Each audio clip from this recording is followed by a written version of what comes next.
Welcome to the Create, Connect, Convert.co podcast, where big dreams and bold moves come to life. If you are an innovative, legacy-driven female business owner or entrepreneur who's here to grow, glow, and get it done, this podcast is for you. This isn't just another business podcast. Oh no, here we've got 4 powerhouse women, each bringing a unique flavor of expertise to help you sharpen your brand, build profits, and bring that much desired freedom to your life. It's like having 4 mentors in your pocket. We're here to laugh, to get real, and to remind you that business is meant to be fulfilling, fun, and full of possibilities. So wherever you are today, grab this moment and fuel your creativity, because Create, Connect, Convert.co is here to help you build the business and a life you've been working for. Hi, everyone. Welcome back to another episode of Create, Connect, Convert.co, the podcast. Did I say that correctly, everybody? The podcast? Yeah. Okay. My name is Regina Garay. I will be your host for today. The name of my business is Right Brain Loves Left. I am a digital marketing manager and educator for the interior design and construction fields.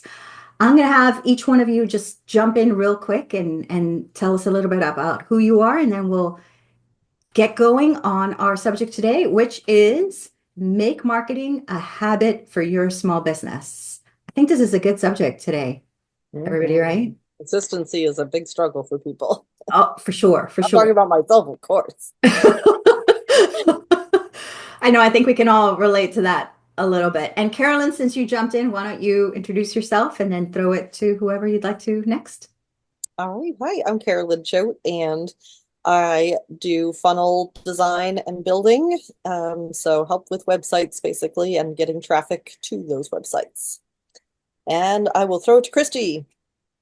Hello, everyone. I'm Kristy Crippen. I'm the founder of Collaborative Partners Administrative Services. I'm a virtual administrator and your silent partner in your business. I help take feelings of overwhelm and turn them into feelings of overjoyed, because I want you to wake up every day feeling overjoyed about the work that you get to do in the world. And I'm going to hand it off to the great Laura Templeton. Beautiful. I love you, ladies. You're all amazing. I'm Laura Templeton with 30 Second Success. I help people develop that brand message that really attracts the clients that they love to work with. I'm going to give you permission to reach the clients that you're meant to serve, and also to embrace technology, especially AI, so that you can be more efficient with your time and connecting with the right audience in a timely manner. I'm super happy to be the host today, because I have to tell you, spending time with these 3 ladies, they're all my friends, they're all my peers, they're all my colleagues, they're all my sounding board, and my cheerleaders and support system. And I think we all just help each other with little things. So we are really happy to do the same for all our listeners as well. So as mentioned before, make marketing a habit for your small business. That's our topic for today, a huge one. I want to start off with the case for consistency. And I want to talk a little bit about why small regular updates are better than those large sporadic spurts. You know, when you're feeling that freshness and you're like, yeah, I'm getting ready to do this. And you do it for like 1 week, 2 weeks, and then, so tell me a little bit, Kristy, tell me a little bit about what you do to kind of keep consistent with your business, or what struggles you face and how you've overcome them. For me, one of the biggest things that helps me stay consistent is I think about how much time do I need to dedicate to every single task that I have to do that day. So I look at, okay, what meetings do I have, if any? Then I look at, okay, how will I spend my day? Mm-hmm. Odds are it's going to be on client tasks, but then there'll also be a lot of work that I'm going to be doing for my own business. So I look at, okay, how much time do I have available? What are my priorities, and how long, ballpark, do I think each of those tasks are going to take? Because then that helps me plan out my day, my week, my month, and so forth accordingly. And then I don't feel stressed. And then these things that I want to stay consistent with don't feel like an obligation. And there's also that feeling of, not only, I think it's important to take an inventory too, because you can say to yourself, hey, I think marketing is going to take me an hour. And then I do this quite a bit. That's why I always keep track. But I'd say to myself, something's going to take an hour, and it takes me like 3. And those 2 hours are going to kill whatever else you had in there. Laura, do you do that too? And how do you combat that? How do you take inventory for that? I think the biggest thing to, the inconsistencies when all the little things start to come in is guarding your time, right? I think it's really important to realize that if you live by your calendar, you can actually manage your time much better. I always struggle with consistency, especially when it comes to marketing, because a lot of times I'm the person that you described in the beginning, Regina. Like I do the whole I'm on time, like on spot. I got this whole campaign going and I'm rushing it to get it out there. And then all of a sudden it's like I back off. And I think some of that has to do with my human design because I have to kind of go internally in order to be external. I'm a hermit of sorts. That's kind of like that's the way I work, but I know that about myself. So I think, being more consistent and bringing those pieces in, especially when things come in that I'm not anticipating, and being able to be okay with saying, okay, that's got to wait. I have to focus here. I already have a plan for my day. This is what needs to get done. And then where can I filter those other things in over time? One of my favorite books that really helps me with that is the 12-week year, right? So it talks about the planning. So now I've started where I'm doing 90-day sprints that is helping me to create consistency in my messaging, consistency in my marketing, consistency in what I'm producing product wise. Because as you know, I'm trying to get a couple of different books out right now and things like that. So having that 90-day plan really helps with the consistency. It really helps me to know, okay, this is what I have to get done. Here's how it's going to happen. And then from the marketing perspective, because I think that's the conversation for today, Mm-hmm. The biggest things for me with marketing, enable to create consistency, I had to decide that I was only going to be really good on one platform. Mm-hmm. Right.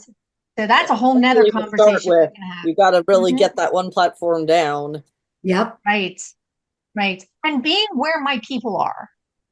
Mhm. Right. If I know that majority of my clients are on LinkedIn, they're on other platforms as well, and they follow me elsewhere. But I get really good at being consistent on LinkedIn, and then I'm not as consistent on the other platforms, but I still show up there.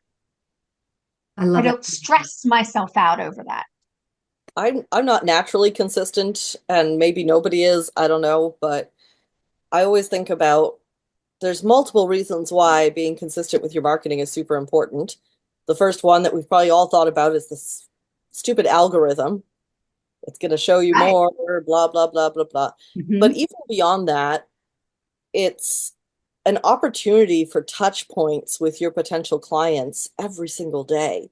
Every fresh day is a chance for you to put something out that somebody can find and follow like a breadcrumb back to you. And any day that you're not putting something out, that's a missed opportunity. Unless, you're doing things like big blog posts that have opportunity to be found. If you're posting on LinkedIn or Instagram, it just disappears very, very quickly. So it's great to have that opportunity each day to make something that someone can find, but also because it builds the trust in you as a business owner. If somebody sees you showing up consistently, then they're not going to think, oh, this is a fly-by-night operation. Like this person's going to fall off the face of the earth next week. They can see that you're serious about your business and that you've been working on it for a long time, and they can have the trust that what you tell them you're going to do, you're going to do. So I think that's an underrated reason why consistency in marketing is really important. I agree. I agree. All right. So let's recap this a little bit. Number one, you take an inventory of your time. You use your calendar, you time block, but you also keep a note that if marketing is consistently taking you 2 hours instead of one, that you need to allot for 2 hours. Another recap is stick to the platforms where your audience is at and nurture that one and nurture it regularly, consistently as to what you can do in order to do that. Okay, I love those. I love those. All right. I also want to talk about building your marketing routine. Now we've got the hour or two. We know what platform, we know what the consistency that we want to shoot for is. How do you build that marketing routine? Laura, do you want to take this one on or throw it to someone Absolutely. I love else? that question. Only because I have figured that I feel like 9 years in business and I finally figured out what works for me. I think the big and discovering the Canva scheduler has been a huge game changer for me. Yeah. So I can create my images in Canva. I can upload my content. I can schedule it to go out and I work in blocks of time. So I give myself an hour or two, however much time I feel like, okay. Because a lot of times I will work in a 7-day campaign run. Like I do, sometimes I'm like, I was testing. So here's an example. I was testing what did my stats look like? When if I did a daily post as opposed to like every other day or every third day. So I was for like 2 months, I was posting every single day. So I would chunkify things and I would do 7 days worth of posts like a week ahead. And what was the result of this And experiment? you know what? It was no different. I mean, yes, I had a little bit more impressions and a little bit more shares, but most of it happened towards the end of that 2 month period. It all of a sudden seemed like LinkedIn was sharing my stuff more There was towards the end of consistency. that 2 month period. Like they needed to see that I was going to stick with it. Now, I did the same thing and I shared it like I did it like every other day. Same results. I started to see a spike in the engagement towards the end of a 2 month period. So I'm like, so if it's the same, if I do it every other day as opposed to every day, that's half the amount of time I have to be spending on my marketing. And it's still consistent. So, and it's That's still sounds so consistent. consistent. Yes, it's still consistent and it still was showing up in people's feed. I'm still getting the great engagement. The consistency over a 2 month period was when it almost seemed like that's when it started to kick in. You know Right. what's so funny is And that, oh, I'm sorry. Go ahead. no, that's okay. No. And I just started and I can see continued growth because of that consistency beyond the 2 months. I was going to say that I recently started taking on a LinkedIn client, and the first month was crickets. Crickets. Mhm. 1.5 months in, crickets. I was like, oh my goodness, what is going on? It wasn't until the 2 month. I'm like, wow, the 2 month. It wasn't until the 2 month that there was engagement, there was comments, there was likes. It's like, okay, okay. And it was posting consistently. In this case, it was posting three times a week. Mhm. So, It's there's hard when you're doing that for a client and you're like, I promise this is gonna work. I know, You gotta give right? it this You're time. trying to tell them like it's a long game. But this is good for small businesses too, because they might get frustrated. You might get frustrated at the 2 week mark or the month mark. You're like, I'm putting in all this effort and there's nothing. Do I give it Mhm. up? So we're here to tell you, give it at least 2 months. And I like to give things at least 3 months. So um, also, there's talking about the best times to time block marketing in for you. Because I look at activities like whether they give you energy or whether they deplete energy, and I like to pair those together. So marketing to me gives me energy. So if I'm scheduling social media posts at the end of that time, I'm like energized. So I can take on something after that. And so I'm good and I'm filled and I can do something like bookkeeping, which is like, but if I did social media after bookkeeping, I'm already like, so I'm going to tackle social media like, ugh. So you've got to pair it when you're fresh and when you're good and when, and doing that. So if it's in the mornings, if it's on a weekend, if it's at night, you got to figure out when marketing works best for you. And that's such a personal thing. Don't you think, Kristy? Completely agree. I think, and this is when I work with my clients, this is one of the things that we help to really uncover for them is with any tasks that you have to do for your business, when does it serve you best to do them? Some people like to say, I'll just give some examples. Some people like to meet with clients Monday through Thursday, and then Friday is all about business. So that could be that they create content. It could be that they're doing all of their bookkeeping duties, scheduling, admin, that type of thing. Some people like to do bits every day and stay consistent with it every day and not have it be all on one day. So it's about how does it resonate within you? And that's such a great thing that point that you made, Regina, where does it bring your energy up or does it bring your energy down? When we go inward and we pay attention to those cues, that is huge. I know for me, one of the things that I like to do is I like to batch everything. Like they talk about, say, like batch cooking. Like on Sunday, you make a big pot of something and then you can put it into, containers and freeze it for the week. And then you've got a whole bunch of meals for the week. I love to do that, say, for creating graphics, because I'm using the same part of my brain to do this activity. And I just sit down for an hour, 2 hours, whatever, and just make one graphic after another, after another. And you get into the rhythm and the routine of that. And then before you know it, you might have 2 weeks or a month's worth of graphics created for yourself. And then you look at that and go, wow, that feels great. Yeah. Yeah. And jumping on what you're saying, I remember that for my personal clients, I used to schedule social media posts a week in advance because I wanted it to be fresh and of the moment. And it was just burning me out. It was a lot. So I switched it to creating a month's worth of content at one time per client. It took a little bit more time, but I've got to tell you that the rest of the month I was like, because it was set, it was scheduled, it was like incredible. So if that can help anybody out there, if you're feeling that week to week, you're just burning out, try doing it for 1 month. And All once right, you ladies, have I want to, oh, go ahead. once you have those posts, you're not starting from scratch the next month. You can tweak, you can Yes, improve what you have, so it becomes easier and easier over time. that Yeah, is, and I think that's a big piece of it too, because and Carolyn just sent me something recently that had a bunch of how to repurpose content you've already created. And I think that's one of the things that a lot of people don't realize. You can repurpose stuff you've already posted. You can yes. repurpose images.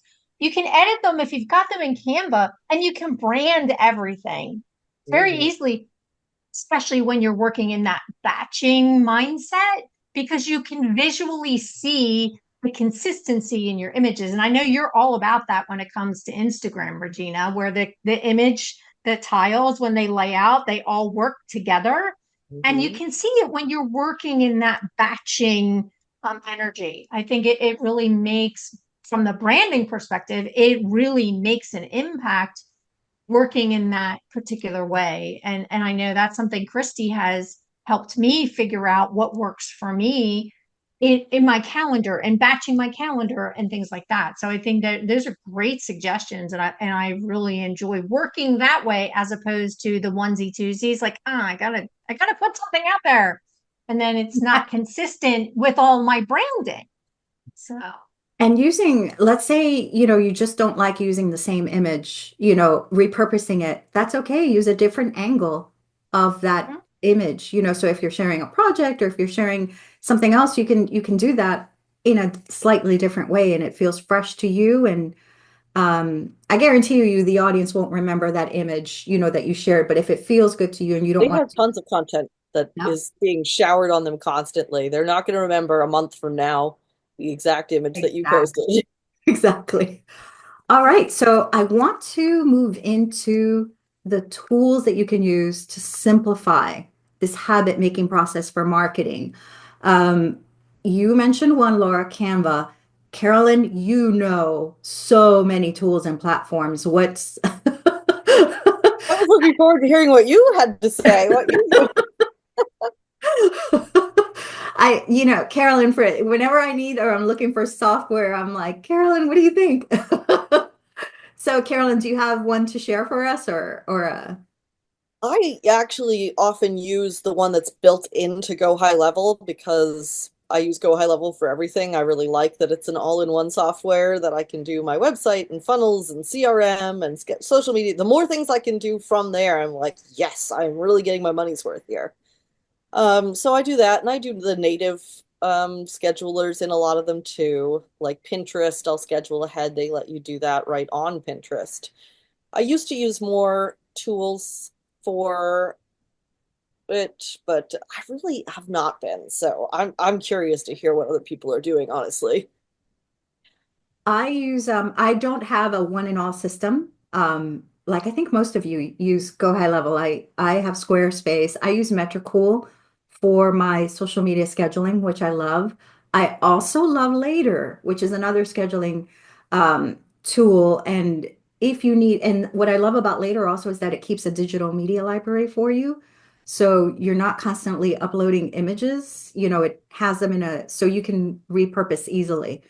Um, there also Canva is like I can't even get over that. I did want to talk about this tool for scheduling, and I'll have more later as I test it. But there was an app that came up to me from a friend's husband. He's an attorney, and he said I use this all the time, and it was called Motion, and it's an AI kind of calendar map where you tell it this is my deadline. This is what I understand of the app. This is my deadline. This is how much time it's going to take me. This is, the days that I prefer. And it puts it into your calendar automatically. And when you don't get things done, it shifts your calendar for you intuitively by AI.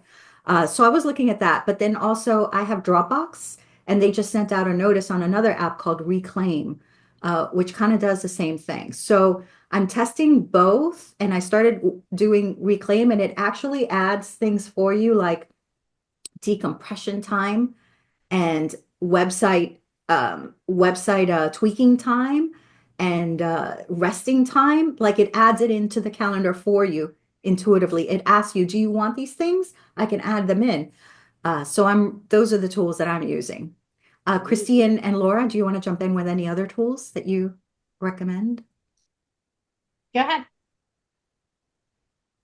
I've been using Metricool for, like you, Regina, for the last few years. Really like it. I think it's very user friendly. I think Later is also user friendly. I've not tried the one in Canva, but I know Laura is a huge proponent of that one. That is one that I'm curious to try out as well. One thing that I would kind of an offshoot, bit of kind of a helpful bit of support is take the time, if you're thinking about looking at a scheduler or any kind of a program, Mhm. it is well worth it to talk to the people in your circle to say, hey, this is what I'm looking for. Do you use this kind of an app or this kind of a program? And the Mhm. person might say, oh, yeah, I use Later. Oh, how long have you been using it? What do you love about the app or the program? What do you not love about it? What feels cumbersome? And because maybe the things that bother that person for you aren't even an issue. Right. I would also say it's well worth it to go online and look at reviews of programs and see what people are saying. Because if you're seeing, by and large, if you're seeing a lot of negative reviews about something, and especially if these reviews are consistently all saying the same thing, that's an indication to perhaps look at something else. Somebody might say, I barely have enough hours in my day to even think about doing research. Fair enough. I hear that. I get that. But I implore you to look at the cost of actually signing up for something. There's the monetary cost of it, but there's also the cost to your peace of mind, and there's also the cost to your time. If you end up not liking that program, you may not get a refund, and now that money is gone and it's wasted. And then all of the aggravation that you've suffered as well, and the time you've lost. So that came up for me that I thought maybe it might be worthwhile to share that. I love it. Yeah, Yeah. because not only money, but you've just lost 6 months trying to figure out a program, and that's not creating Yeah, great. the research up front can help you save time later.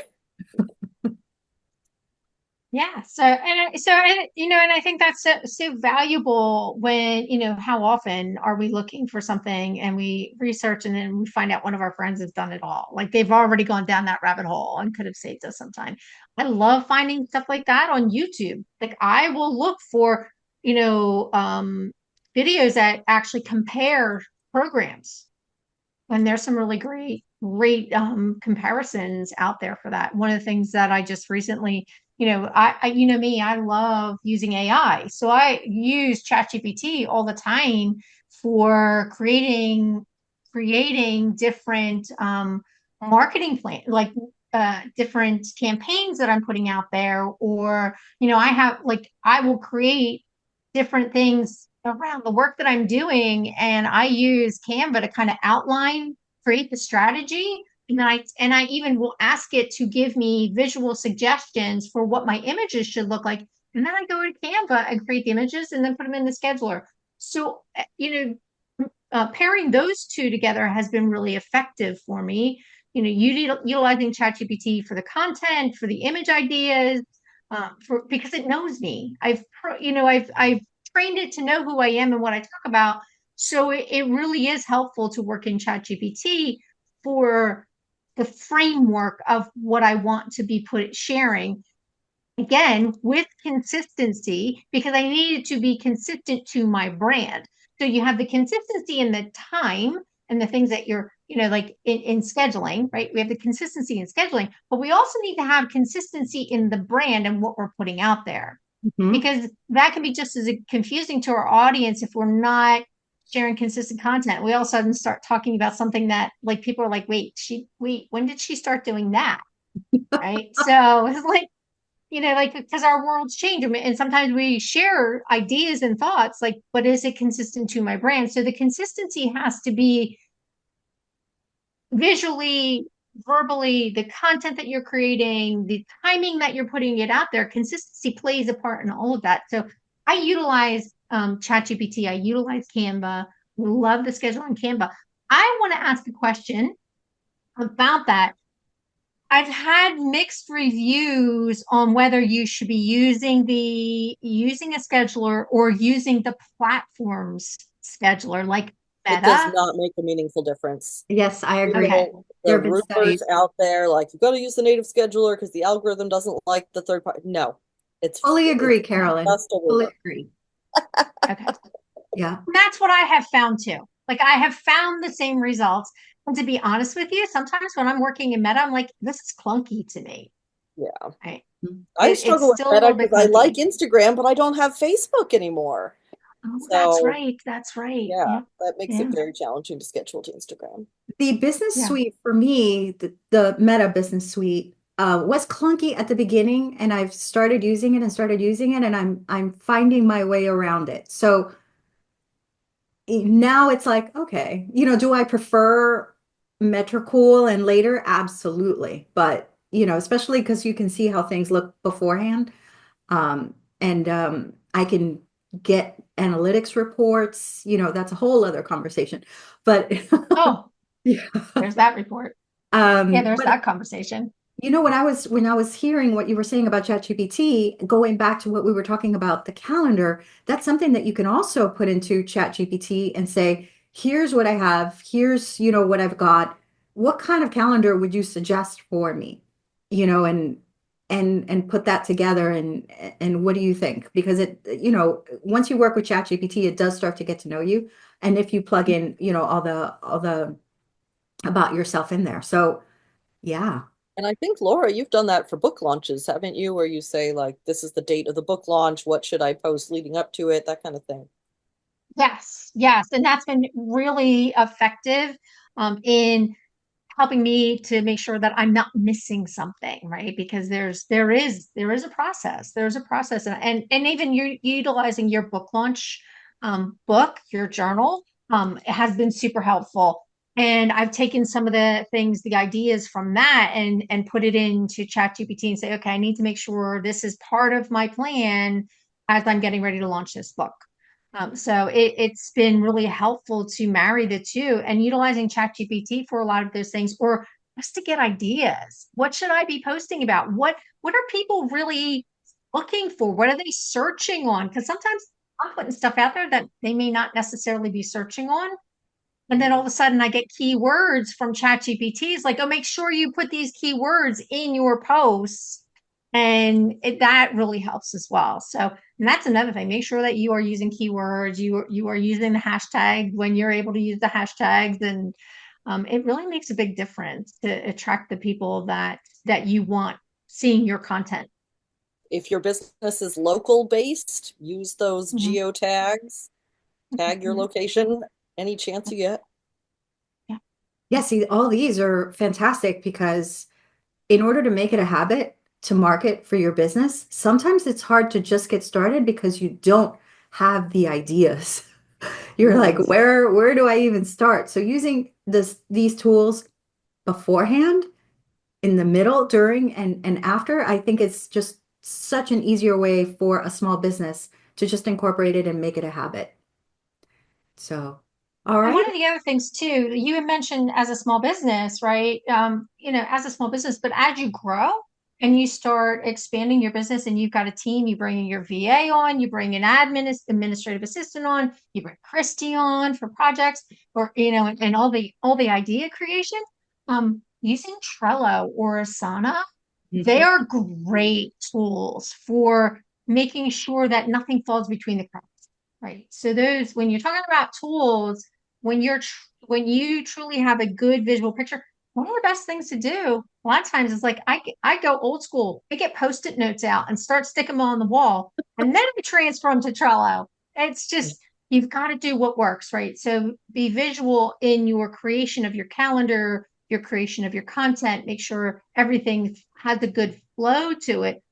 But more importantly, make sure that it is not consuming all of your time.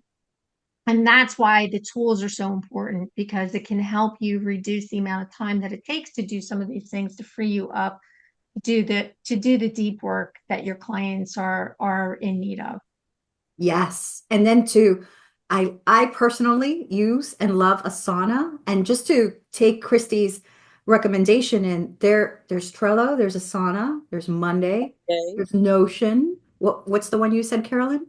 Monday.com. Monday, yeah. So, you know, see which one works best for you and which is intuitively the one that, because the one that you find joyful to use is the one that you will use, So, all right, ladies, thank you so Christy much. had something she wanted to share. Oh, go ahead, Christy. Sorry, it'll Sorry about just take. that. No, it's fine. No, no. You're trying to wrap up. You It's would a look whole down. hand I was waving You thing. were like, and I'm like, let's wrap it up, ladies. Oh, yeah. Okay. one small but I think crucial tip that I think would be huge. Another great program, and you had introduced me to it, is Eagle app, Yeah. where you can organize all of the graphics that you use. And it's great because, say, like when you were teaching me how to use the app, Regina, you brought up this picture of a cafe and a table, and there was the laptop, and so and the artisanal coffee sitting there next to the laptop. And so you started giving me all these examples about how you can categorize that one single image. So I'm saying all that to say that your question about consistency, which is so key in making all of your marketing efforts work, how well organized are you? Because the more well organized you are, the easier it is for you to be consistent. Do you know how to easily access all of your graphics and images? And are they organized well? Do you have your schedule really set and structured well so that you can easily build in the time to do your marketing efforts? How do you keep track of all the content? Like we were just talking about Monday.com and Asana and Trello. Where do you keep track of all this? And then you get to a point where you want to bring on somebody into your team to help you so that you can transition the marketing efforts to them. The more streamlined and organized you are, the easier it is to then teach that person your process. That's so good. That's so good. You guys, throughout this entire episode, I'm just like, oh my gosh, that's such great points from all of you. And I'm just really happy that we are together and creating this podcast and sharing. That idea about doing something that brings your energy up and pairing it with something that brings your energy down, like, genius. I am totally going to look at that, doing that. Love it. It's worked for me. It's so much. Yeah. All right. So I hope that our sharing of our experiences, what we've learned, the tools and resources that we use can make marketing a habit for your small business. And because it can only create all the content that you need, connected with the audience that you have, and convert your business for growth. So thank you very much, and we look forward to seeing you on the next episode. Bye, everyone. And that's a wrap for today's episode of CreateConnectConvert.co. We hope you're feeling inspired, empowered, and ready to make your next bold move. Remember, the journey doesn't end here. Head over to CreateConnectConvert.co to download our latest resources, sign up for our upcoming events, or hop on the wait list for our exclusive mastermind community. There's a seat at the table waiting just for you. Thank you for tuning in, and be sure to click like and subscribe. We'll see you back here next week to dive into another game-changing conversation. And here's a little something to carry you until then. Keep creating, keep connecting, and never stop converting your dreams into reality.